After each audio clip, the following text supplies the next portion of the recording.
আল্লাহ কি কোথাও বলেছেন তুমি তোমার মুখ ঢাকো? আল্লাহ কি কোথাও বলেছেন তোমার হাতে মোজা পরো, পায়ে মোজা পরো? কোথাও বলেছেন যে তোমার চোখ দুটো বের করে রাখো, পুরাটুকু কভার করো?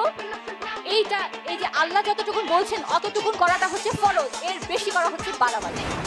এবং এই বাড়াবাড়ি করার ব্যাপারে আল্লাহ রাসূল বলেছেন দিন নিয়ে বাড়াবাড়ি করো না। বাড়াবাড়ি করে অতীতেও অনেক উম্মাহ ধ্বংস হয়েছে। এবং এইখান থেকে আল্লাহ রাসূল সবসময় বলেছেন বাড়াবাড়ি করো না। কেউ যদি কোরআনের আয়াত নিয়ে একটু বেশি বাড়াবাড়ি করতো, রাসূলুল্লাহ রাগ হয়ে ওনার চেহারা মোবারক লাল হয়ে যেত, কারণ তিনি জানেন এটার ভয়াবহতাটা কতটুকু।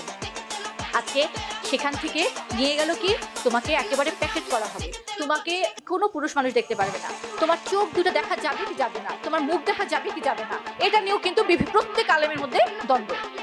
একজন বলে চেহারা দেখা যাবে, একজন বলে যাবে না, একজন বলে চোখ দেখা গেলে চলবে, আর একজন বলে চোখও দেখা যাবে না, একজন বলে হাত মোজা পা মোজা পড়তে হবে, আর একজন বলে পড়বো না। তাহলে আপনি কোনটা শুনবেন?